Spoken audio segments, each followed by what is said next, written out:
तेरा कलाम रहेगा कायम पहाड़ जब ना रहे खुदाया, तेरे मुंह की एक बात भी टलेगी ना चाहे कुछ भी हो। तेरी मान दिए है जिंदा सोने से भी कीमती, मेरा दिल ये दे गवाही है ये किताब अजीम। नाज़िल करे अपना कलाम, शिकस्ता दिलों को सुकून मिले, तारीकी दूर हो मेरी राहें रोशन कर। दिल अपना कलाम कसरत से ए खुदा बदल दे, रिहाई दे कसरत से फल मिलाओ। कलाम रहेगा कायम पहाड़ जब ना रहे खुदाया, तेरे मुंह की एक बात भी टलेगी ना चाहे कुछ भी हो। अजीज नाजरीन, मैं अयाज ज़रीफ आप सब देखने वालों को हमारे रोज़ के बाइबली मुतालिया प्रोग्राम की इस नई किस्त में खुशामदीद कहता हूँ। हम अहबार की किताब का मुतालिया कर रहे हैं जो मूसा की 5 किताबों में से एक किताब है, और हम इसके 16वें बाब पर हैं। हम यहूदी तारीख के एक अहम दिन के मुतल्लिक बात कर रहे हैं, जैसा कि हमने पिछली किस्त में कफ़ारे के अजीम दिन के मुतल्लिक बात की थी कि कफारे का दिन क्या है। हम जानते हैं कि ये 7वें महीने का 10वां दिन है। ये वो दिन है जब सरदार काहिन पर्दे के अंदर पाक तरीन मुकाम में दाखिल होता है। पाक तरीन मुकाम खैमे का तीसरा हिस्सा है। खैमा इज्तिमा बैरूनी हिस्से पर पाक मुकाम, पाक तरीन मुकाम जहाँ पर सिर्फ अहद का संदूक है और सरपोश है, वो सबसे पहले वहाँ बखूर के साथ दाखिल हो, फिर बछड़े का खून बतौर गुनाह की कुर्बानी अपने और अपने घराने के लिए कर जाए। फिर वो बकरे का खून लेकर जाता है जो कि बनी इसराइल की पूरी कौम के लिए गुनाह की कुर्बानी के तौर पर होता। यूं 3 बार दाखिल होना मसीह की एक फतह को जाहिर करता है, क्योंकि पुराने अहद नामे के निशानात मसीह की ज़ात में तकमील पाते हैं और खुदा तहम्मुल करके पिछले गुनाहों से तरह दी जब तक कि मसीह ने आकर सलीब पर अपना काम तमाम नहीं किया। मजीद हम कफारे के दिन और उसके तौर तरीकों के मुतल्लिक जानेंगे। बराह मेहरबानी अपनी बाइबल मुकद्दस खोलिए और इस मुताले में शामिल हो जाइए। सबसे पहले मैं खुदा के खादिम भाई यूसुफ को खुशामदीद कहना चाहूँगा। बहुत शुक्रिया भाई। साथ ही हमारे दीगर मेहमानों को भी खुशामदीद। भाई, पिछली किस्त में हमने 16वें बाब की शुरुआत की और हमने कफारे के अजीम दिन के एक बड़े हिस्से पर बात की खुदा के फजल से, और आज हम इसी सिलसिले को आगे बढ़ाएंगे। मैं 16वें बाब की 15वीं आयत से पढ़ना चाहूँगा और हम कफारे के अजीम दिन के बुनियादी मकासद को देखेंगे। फिर वो खता की कुर्बानी के उस बकरे को ज़िबा करे जो जमात की तरफ से है, और उसके खून को पर्दे के अंदर लाकर जो कुछ उसने बछड़े के खून से किया था वही उससे भी करे, और उसे सरपोश के ऊपर उसके सामने छिड़के, और बनी इसराइल सारी निजास्तों और गुनाहों और खताओं के सबब से पाक तरीन मुकाम के लिए कफ़ारा दे। और ऐसा ही वो खैमा इज्तिमा के लिए भी करे जो उनके साथ उनकी निजास्तों के दरमियान रहता है। और जब तक वो कफारा देने को पाक तरीन मुकाम के अंदर जाए, तो जब तक वो अपने और अपने घराने और इसराइल की सारी जमात के लिए कफारा देकर बाहर ना आ जाए, उस वक्त तक कोई आदमी खैमा इज्तिमा के अंदर ना रहे। फिर वो निकलकर उस मज़बा के पास जो खुदावंद के हजूर है जाए और उसके लिए कफारा दे, और उस बछड़े और बकरे का थोड़ा थोड़ा सा खून लेकर मज़बे के सींगों पर गिरा दे, और कुछ खून उसके ऊपर 7 बार अपनी उंगली से छिड़के, और उसे बनी इसराइल की निजास्तों से पाक और मुकद्दस करे। इन अल्फाज से कुछ सवालात जहन में आते हैं। हम जानते हैं कि वो अपने और अपने घराने के लिए बछड़े का खून लेकर जाता है, और फिर वो लोगों के लिए बकरे का खून लेकर गया। लेकिन मना क्यों किया गया कि कोई भी शख्स खैमे में ना हो जब सरदार काहिन ये काम कर रहा हो? इसके मुतालिक बताइए जी। वो ये तस्दीक करना चाहता है कि हम कफारे के काम में मसीह के साथ शामिल नहीं हो सकते। जैसा कि यूहन्ना के 13वें बाब में पतरस, जो कि बड़े रसूलों में से एक रसूल है, जो बड़ा पुरजोश था कि मैं मसीह के साथ जाने को तैयार हूँ, मैं जान तक देने को तैयार हूँ। मसीह ने उसे जवाब दिया, जहां मैं जाता हूँ वहां तू अब मेरे पीछे नहीं आ सकता, बाद में आएगा। मसीह के साथ उनमें से कोई भी शामिल नहीं था, और यहां तक कि मसीह ने भी उससे सलीब पर उस लम्हे छोड़ दिया। और हम उसकी उस पुकार को सुनते हैं। ज़बूर 22 में लिखा है, ऐ खुदा तूने मुझे क्यों छोड़ दिया? क्यों छोड़ दिया? क्यों छोड़ दिया? ये चौथा कलमा भी था जो मत्ती 27वें और मरकस के 15वें बाब दोनों में ही लिखा है। कफारा वो काम है जिसे मसीह ने अंजाम देना था, वो भी किसी की मदद के बिना।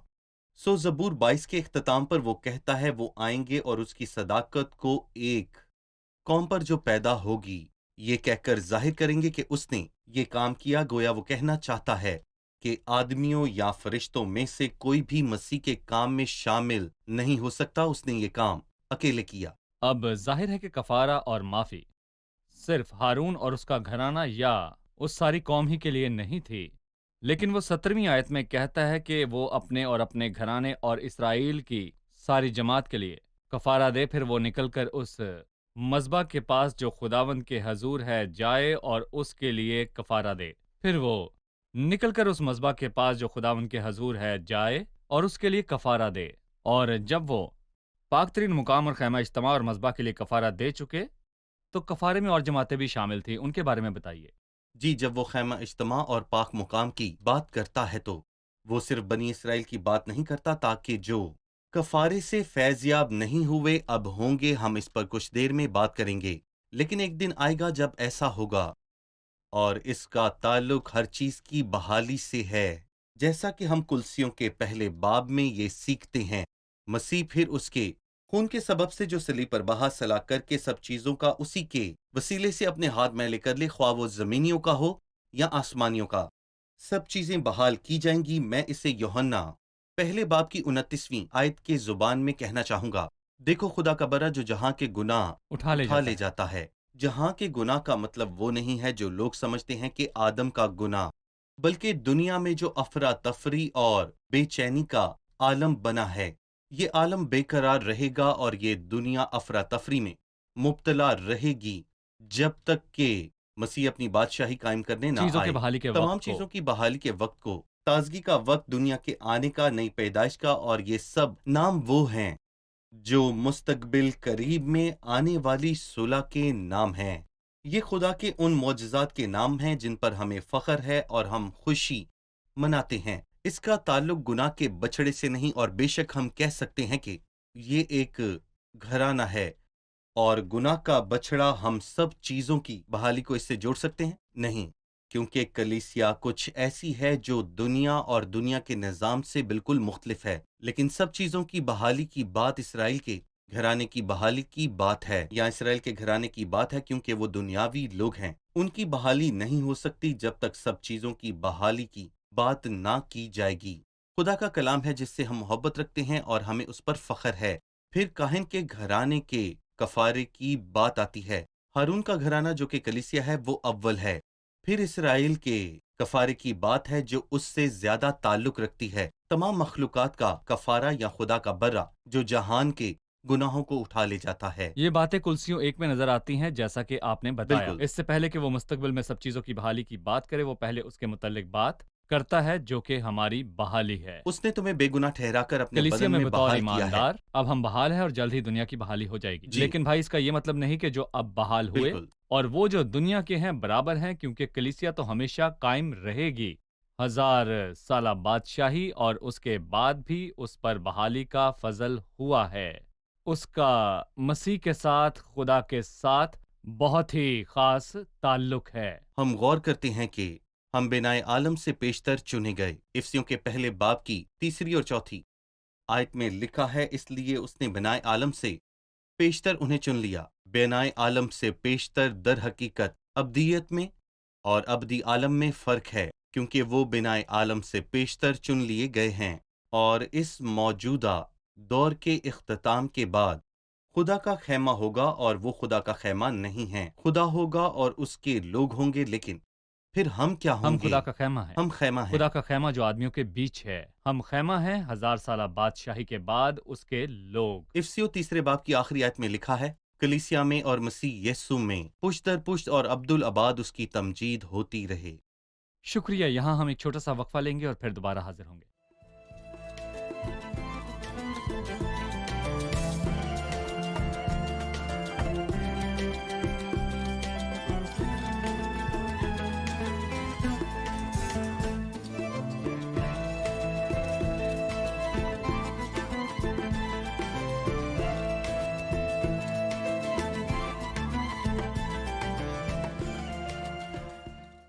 8वीं आयत से हम इज़राइल के बारे में पढ़ते हैं कि मसीहों पर बहुत से एतराज़ात होते हैं कि तुम इज़राइल के लिए कुर्बानी चढ़ाते हो, जो शैतान है, तो उन लोगों को क्या जवाब दें?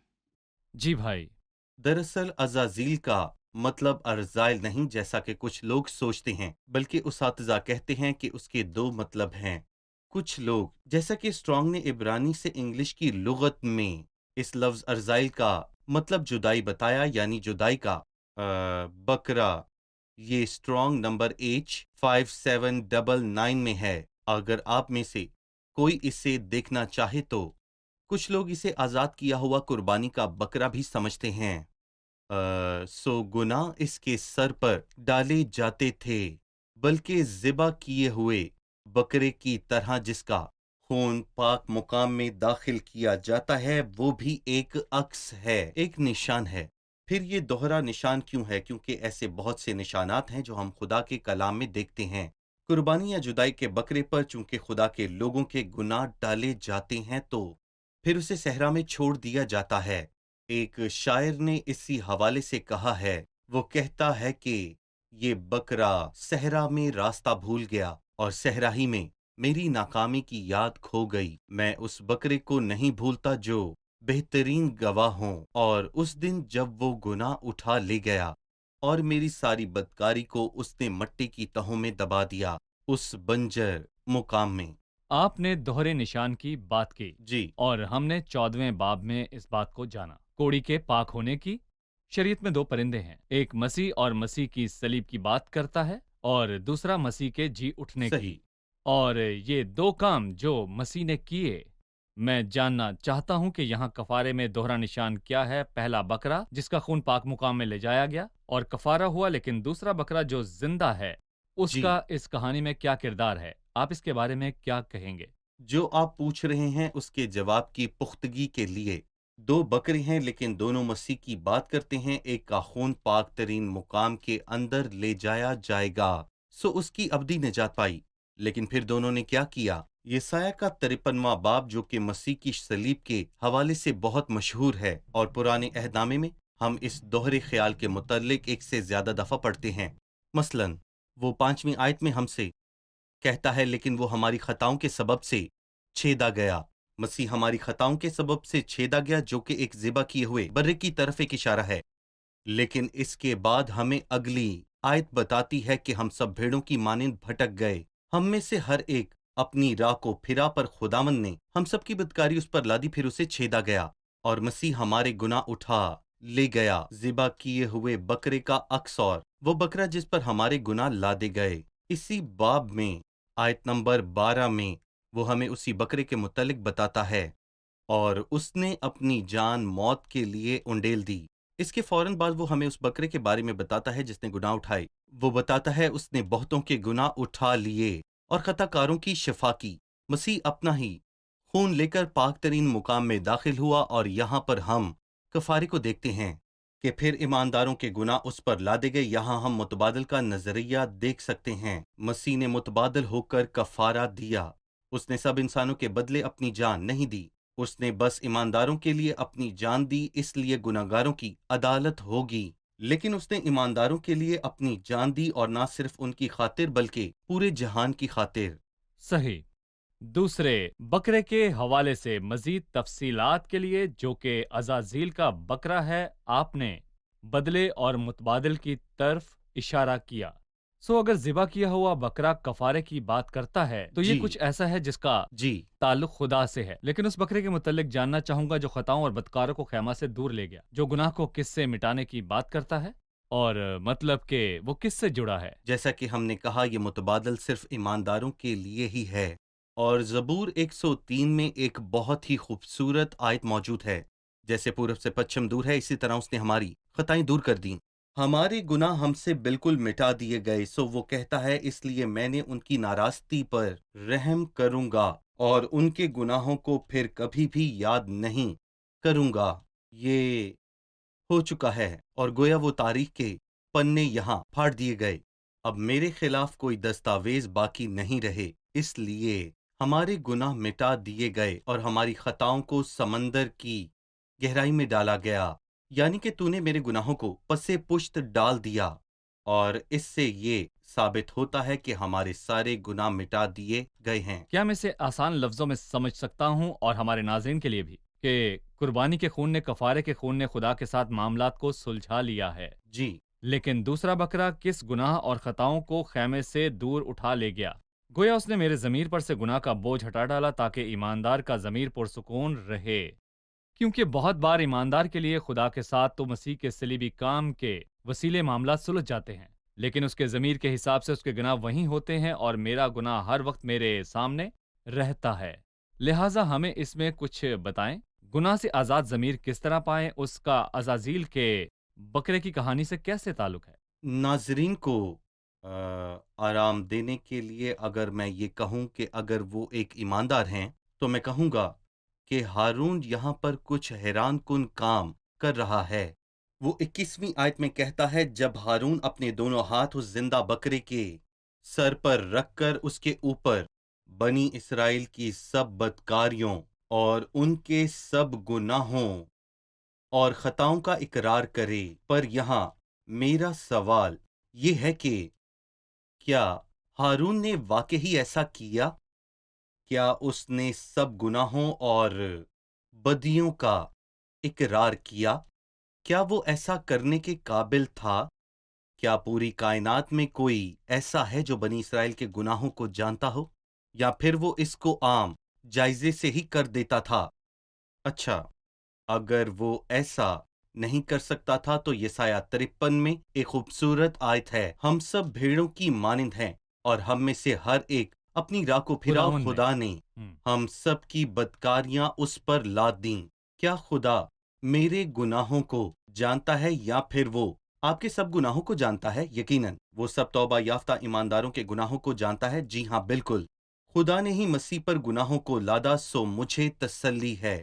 خدا بھول نہیں سکتا، سو میرے تمام گناہ مسیح پر لاد دیے گئے، پر مجھ پر کچھ نہ رہا، گناہ مجھ پر نہ رہا۔ صحیح۔ پھر اس سے میں یہ سمجھتا ہوں کہ پہلا بکرا خداوند کے لیے تھا، یہ کفارے کی بات کرتا ہے، لیکن عزازیل کا بکرا گناہوں کو مٹانے کی بات کرتا ہے، اور یہ ایمانداروں کے بدلے اور ان کے متبادل جی، کی بات سے جڑا ہے، اور ان ایمانداروں کے ضمیروں پر سے بھی گناہ کو مٹا ڈالا تاکہ وہ پرسکون ضمیر کے ساتھ جئیں، کیونکہ خدا کے ساتھ معاملات سلجھا لیے گئے، اور مسیح کے کام نے ہمیں ہمارے گناہوں سے جدا کر دیا۔ بالکل صحیح۔ صحیح۔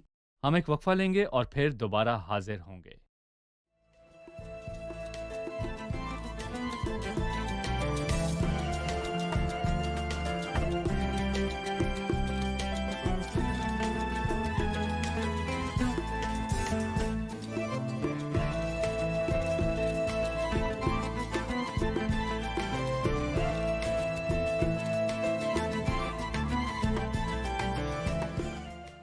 تو 21ویں آیت میں لکھا ہے، پھر ہارون خیمہ اجتماع میں آ کر کتان کے سارے لباس کو جیسے اس نے پاک ترین مقام میں جاتے وقت پہنا تھا اتارے اور اس کو وہیں رہنے دے، اور 24ویں آیت میں پھر وہ اسی پاک جگہ میں پانی سے غسل کر کے اپنے کپڑے پہن لے اور باہر آ کر اپنی سوختنی قربانی گزرانے۔ لہٰذا اس آیت سے متعلق ہمیں سمجھا دیجئے۔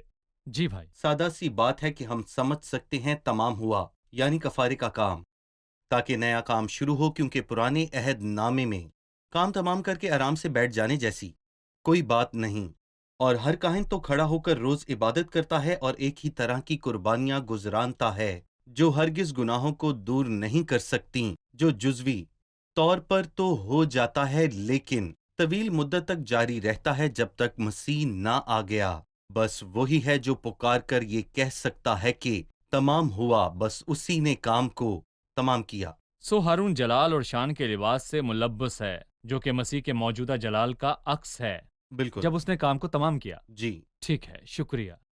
اس کے بعد اس نے ایک قربانی چڑھائی جو سختنی قربانی کہلاتی ہے۔ ہم 24ویں آیت میں پڑھتے ہیں، پھر وہ اسی پاک جگہ میں پانی سے غسل کر کے اپنے کپڑے پہن لے اور باہر آ کر اپنی سختنی قربانی اور جماعت کی سختنی قربانی گزرانے اور اپنے لیے اور جماعت کے لیے کفارہ دے۔ سختنی قربانی کا کفارے کے دن سے تعلق ہم جانتے ہیں کہ کفارے کے دن گناہ کی قربانی گزرانی جاتی ہے، چاہے وہ ہارون اور اس کے گھرانے کے بچڑے کی ہو یا لوگوں کی خاطر بکرے کی۔ جیسا کہ ہم نے پہلے سمجھا کہ گناہ کی قربانی احساس جرم کو دور کرتی ہے اور ہم سے گناہ کو دور کرتی ہے، لیکن سوختنی قربانی ہمیں اس بات کا لطف دلاتی ہے جو ہمارے پاس نہیں، جو مسیح کی کاملیت اور خدا کا ہم سے خوش ہونا ہے۔ گویا جرم کی قربانی کو ختم کر دیا گیا، لیکن یہ کافی نہیں۔ خدا کی خوشی اس کے لوگوں کے وسیلے ہونی چاہیے، اور یہاں پر یہی ہوا۔ زبور 85 میں لکھا ہے، اے خداوند تو اپنے ملک پر مہربان رہا ہے، تو نے اپنے لوگوں کی بدکاری معاف کر دی ہے۔ سو خدا نے فقط ہمارے گناہوں کو معاف نہیں کیا بلکہ اپنی مہربانی سے محظوظ کیا۔ صحیح بھائی، یہ جانا جاتا ہے کہ کفارے کے دن گناہ کی قربانی کا خون پاک ترین مقام میں لے جایا جاتا ہے، لیکن پھر گوشت کا کیا ہوتا ہے؟ اس سے متعلق میں 27ویں آیت پڑھوں گا، اور آپ ہمیں سمجھائیے کہ خطا کی قربانی کے بکرے کو جس کا خون پاک ترین مقام میں کفارے کے لیے پہنچایا جائے، اس کو وہ لشکرگاہ سے باہر لے جائیں، اور ان کی کھال اور گوشت اور فضلات کو آگ میں جلا دیں، اور جو اس کو جلائے وہ اپنے کپڑے دھوئے اور پانی سے غسل کرے، اور اس کے بعد وہ لشکرگاہ میں داخل ہو۔ ہم گناہ کی قربانی کے گوشت کو خیمے کے باہر جا کر جلانے میں کیا دیکھتے ہیں؟ جی بھائی۔ میں اس میں وہی سب کچھ دیکھتا ہوں جو پالوس رسول نے عبرانیوں کے 13ویں باب کی 11ویں اور 13ویں آیت میں کہا۔ اس نے کہا، جن جانوروں کا خون سردار کاہن پاک ترین مقام میں گناہ کے کفارے کے واسطے لے جاتا ہے، ان کے جسم خیمہ گاہ کے باہر جلائے جاتے ہیں۔ گویا وہاں دو کام تھے جو کیے گئے۔ یہاں سردار کاہن پاک ترین مقام میں خون کو لے کر گیا۔ یہ مسیح کا عکس ہے جو کہ ایک ہی بار پاک ترین مقام میں داخل ہوا اور ابدی خلاصی بخشی۔ لیکن خدا کا گناہ کے خلاف عذاب کیا ہوگا؟ کیا مسیح نے خدا کے عذاب کا سامنا کیا؟ جی ہاں کیا، لیکن کب اور کہاں؟ کلوری پہ ان تاریخی گھنٹوں کے دوران جب وہ نوحہ 1:13 میں یہ کہتا ہے کہ اس نے عالمیں بالا سے میری ہڈیوں میں آگ بھیجی اور وہ ان پر غالب آئی۔ پھر مسیح پاک مکان میں اپنا خون لے کر داخل ہوا، کیونکہ خون سے جان کا کفارہ دیا جاتا ہے۔ ٹھیک ہے، جو گناہ میں نے خدا کے خلاف کیے اس کا غضب کن پر پڑا تھا؟ وہ یہ بات زبور میں کہتا ہے، تیرا قہر مجھ پر بھاری ہے۔ شکر ہے خداوند، قہر مجھ پر سے ہٹایا گیا اور ہم پر مہربانی ہوئی، اور ہم مسیح کے کام سے خوش ہیں جو صلیب پر کیا گیا۔ خیمے کے باہر، جی شہر کے در و دیوار سے باہر۔ صحیح۔ جہاں تک خیمے کی اور خیمے کے باہر کی بات ہے، اس میں ہم کہاں ہیں؟ ہماری کیا بلاہٹ ہے؟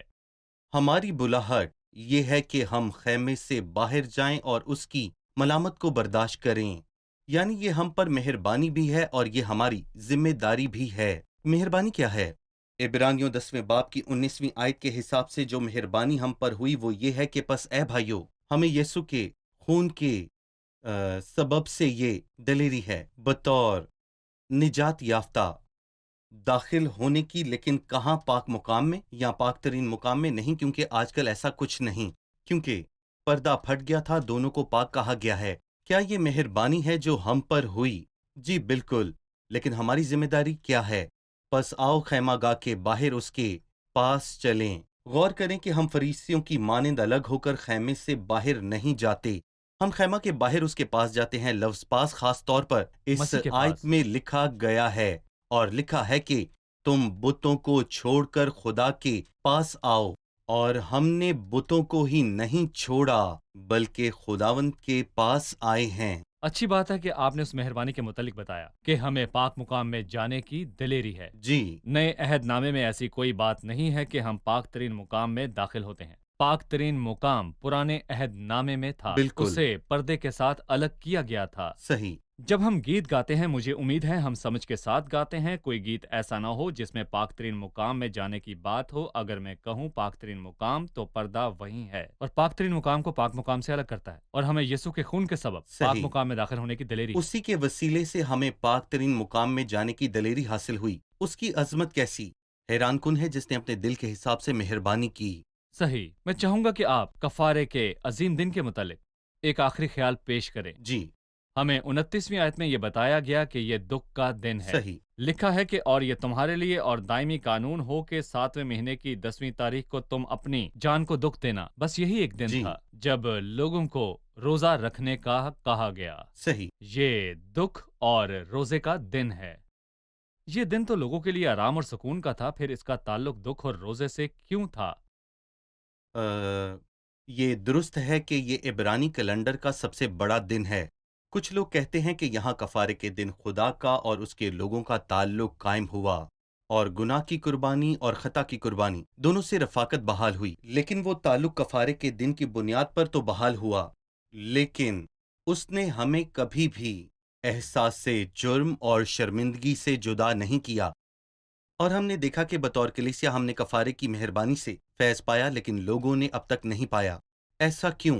کیونکہ انہوں نے توبہ نہیں کی۔ صحیح۔ زکریا کے 12ویں باب کی 10ویں آیت کے مطابق کہا جائے تو انہوں نے ابھی تک ماتم نہیں کیا، اور وہ سب کے سب اس کے کفارے کے دن کی برکتوں سے محظوظ نہ ہوں گے جب تک وہ اس پر جس کو انہوں نے چھیدا ہے نظر نہ کریں گے، اس کے لیے ماتم نہ کریں گے، اور جب وہ اس کے لیے ماتم کریں گے اور اپنے گناہوں کا اقرار کریں گے تب وہ کفارے کی تمام برکتیں پائیں گے۔ شکریہ۔ مستقبل میں ہم کفارے پر مزید تفصیل کے ساتھ بات کریں گے جب ہم احبار 23 کا مطالعہ کریں گے۔ ابھی پروگرام کا وقت ختم ہوا جاتا ہے۔ بالکل۔ آئیے مہمانوں سے آج کی رائے جانیں۔ آج کے پروگرام نے آپ نے کیا سیکھا؟ ہم جانتے ہیں کہ پہلا بکرا جو گناہ کی قربانی کے لیے پیش کیا گیا ہمیں کفارے کے متعلق بتاتا ہے۔ دوسرا بکرا جو زندہ عزازیل کا بکرا ہے جس کا مطلب جدائی یا قربانی، یہ ہمیں بدلنے کے متعلق بتاتا ہے۔ اگر ہارون اپنے ہاتھ اس بکرے پر رکھتا اور بنی اسرائیل کی سب خطاؤں اور ان کے گناہوں کا اقرار کرتا ہے تو مجھے اس بات سے حوصلہ ہوتا ہے کہ خدا نے ہماری خطائیں مسیح پر لاد دی ہیں۔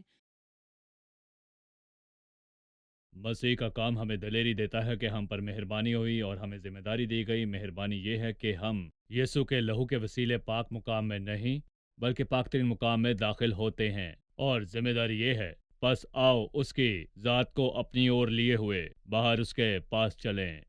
شکریہ، خدا آپ کو برکت دے۔ بھائی آپ کا بھی خدا شکریہ۔ برکت دی۔ عزیز ناظرین، لفظ کفارہ روح کو سکون دینے والا لفظ ہے، اور جو اس کام سے لطف اندوز ہونے کے لیے کسی دن کی امید نہیں کرتا کہ انہیں کفارہ ملے، اور جو اس دن کی امید نہیں کرتا کہ انہیں معافی مل جائے، اگر خدا نے کفارے کا ایک طریقہ رائج کیا اس خون کی بنیاد پر جو کہ پردے کے اس پار لے جاتا ہے اور سرپوش کے اوپر چھڑکا جاتا جو کہ اس کفارے کا نشان تھا جو مسیح نے ادا کیا، جو پاک ترین مقام میں ابدی نجات کو لے کر داخل ہوا، کون ہے جو آج مسیح کے کفارے کے علاوہ کسی کفارے کو تلاش کرتا ہے؟ میں بہت سارے لوگوں کو دیکھتا ہوں جو اپنی بدکرداری کو اپنے کندھوں پر لیے شمال جنوب مشرق مغرب میں بھٹکتے ہیں۔ وہ ہر جگہ جاتے ہیں لیکن اپنے گناہوں کا دگنا بوجھ کندھوں پر لیے واپس لوٹتے ہیں، اور تو اور وہ خدا کے بنائے طریقے کے علاوہ اپنے طریقے ایجاد کرتے ہیں۔ مسیح کی صلیب سے ہٹ کر کفارے کا کوئی راستہ نہیں ہے، کیونکہ خون بہائے بنا معافی نہیں۔ لہذا مسیح کو آ کر صلیب پر جان دینا پڑی، اسے خون بہانا پڑا، اور پاک ترین مقام میں اپنا ہی خون لے کر داخل ہوا تاکہ ابدی نجات بخشے۔ عزیز ناظرین، کوئی اپنی خطاؤں اور بدکرداری کو اپنے کندھوں پر اٹھائے گھوم رہا ہے اور اسے کوئی کفارہ دینے والا نہیں ملتا، نہ ہی اس کے کام اسے ڈھانپتے ہیں، نہ خیرات، نہ مذہب پرستی، نہ پرہیزگاری اسے ڈھانپتی ہے، بلکہ فقط مسیح کا خون۔ مسیح میں پناہ لیں اور اس کے کفارے کو اپنا لیں۔ امید کرتا ہوں آج کے پروگرام سے آپ نے بہت کچھ سیکھا ہوگا۔ اگلے پروگرام میں آپ سے پھر ملاقات ہوگی۔ خدا آپ سب کو برکت دے۔